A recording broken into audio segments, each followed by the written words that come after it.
কিছু কিছু গল্পের শেষটা যে এতটা কষ্টের, এই গল্পটা না শুনলে কখনোই বুঝবে না। তো পুরো গল্পটি শুনুন।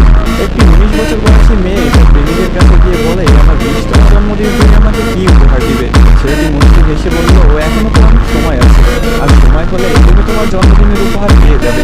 বেশ কিছুদিন যাওয়ার পর একদিন হঠাৎ করে এই মেয়েটি অজ্ঞান হয়ে যায়। বাসার সবাই বেশ অস্থির হয়ে যায়, কিছুই বুঝে উঠতে পারছিল না কেউ কি হয়েছে মেয়েটার। তারপর সবাই মিলে তাকে হাসপাতালে নিয়ে গেল। হাসপাতালের ডাক্তার অনেক পরীক্ষা নিরীক্ষা করার পর তার পরিবারকে জানালো, সাদিয়ার হাতে একটা ছিদ্র ধরা পড়েছে।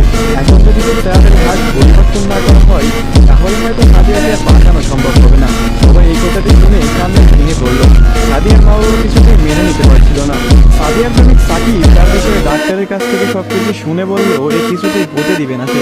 তারপর সাকিব মেয়েটির রুমে গেল, দেখলো তার ভালোবাসার মানুষটি বিছানায় শুয়ে আছে। সাকিবের কাছে যেতে এই মেয়েটি বলল, সাকিব, আমি মনে হয় আর বাঁচবো না। সাদিয়ার চোখের পানি মুছে দিয়ে সাকিব বলল, কে বলেছে তুমি বাঁচবে না? তুমি খুব শীঘ্রই ভালো হয়ে যাবে।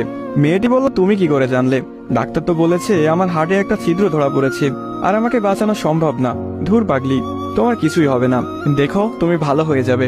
এভাবেই বেশ কিছুদিন যাওয়ার পর সাদিয়া সম্পূর্ণ সুস্থ হয়ে যায় এবং বাসায় ফিরে যায়। বাড়িতে ফিরে এসে সাকিবকে খুঁজতে থাকে, না পেয়ে সাকিবের বাড়ি চলে যায়। সাকিবের বাড়িতে কেউ নেই।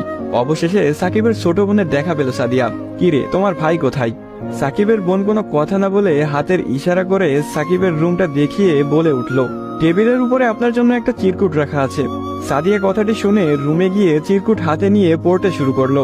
প্রিয়তমা, আমি জানি যেদিন তুমি এই চিরকুটটি হাতে পাবে সেদিন তুমি সম্পূর্ণ সুস্থ হয়ে যাবে, সবকিছু ঠিক হয়ে যাবে আগের মতো, যেমনটা আমি তোমাকে বলেছিলাম। আমি বলেছিলাম না কিছু হবে না, দেখছো তাই হয়েছে। তুমি আমার কাছে 20তম জন্মদিনের উপহার চেয়েছিলে না? অনেক ভেবেছি, কিন্তু তোমাকে কি উপহার দিব ভেবে পাচ্ছিলাম না। তোমার অসুস্থতার কথা যখন ডাক্তারের কাছ থেকে শুনলাম, যখন বললো একটা হার্ট খুঁজতেছিল, তখন মনে হলো তোমার জন্য এর চাইতে ভালো কোনো উপহার হয় না। আমার হার্টটাই ছিল তোমার জন্য শ্রেষ্ঠ উপহার, যা আমি তোমাকে দিয়ে গেলাম।